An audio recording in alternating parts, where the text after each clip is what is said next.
bien que les deux principaux syndicats des secteurs bancaires et de l'assurance du Togo ont provisoirement sursis aux manifestations de protestation contre le licenciement des employés de Sunu Bank Togo. La grogne gagne du terrain et touche désormais les centrales syndicales du pays qui viennent d'adresser un courrier au président du conseil d'administration de cet établissement financier. Une fois n'est pas coutume, les secrétaires généraux des centrales syndicales du Togo sortent de leur microcosme. Une sortie provoquée par la situation sociale qui prévaut au sein de Sunu Bank. Et c'est par l'entremise d'une correspondance référencée N-2608/2025/PP/CC/ST en date de ce 26 août 2025 adressée à la présidence du conseil d'administration de cette banque basée à Abidjan en République de Côte d'Ivoire. Dans cette lettre qui laisse transparaître une certaine fermeté de la coordination des centrales syndicales du Togo, CCST, celle-ci déplore et proteste énergiquement contre le licenciement de 42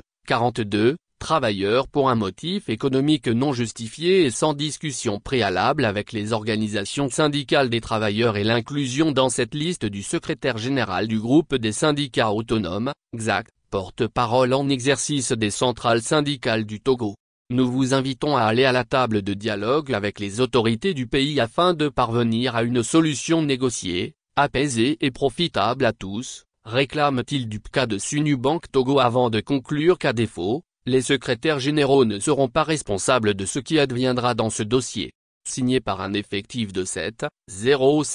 centrales syndicales du Togo, notamment la Confédération Générale des Cadres du Togo, CGCT, la Confédération Nationale des Travailleurs du Togo, CNTT, la Confédération Syndicale des Travailleurs du Togo, CSTT, le groupe des syndicats autonomes, XAC, l'Union Générale des Syndicats Libres du Togo, UXL, l'Union Nationale des Syndicats Indépendants du Togo, NSIT, et la Synergie des Travailleurs du Togo, STT. Ce courrier intervient au moment où le ministre togolais du Travail et son collègue de l'économie et des finances auraient échangé avec le Sinbank et le Sinasur. Cependant, au regard du contenu du présent courrier, on peut raisonnablement se questionner sur les résultats de ces échanges. La lecture en filigrane de l'invite de la CCST au PCA de Sunu Bank Togo à aller à la table de dialogue avec les autorités, laisse croire à un refus des responsables de la banque à faire cette démarche. D'ailleurs, on pouvait lire sur les réseaux sociaux de Sunu Bank Togo,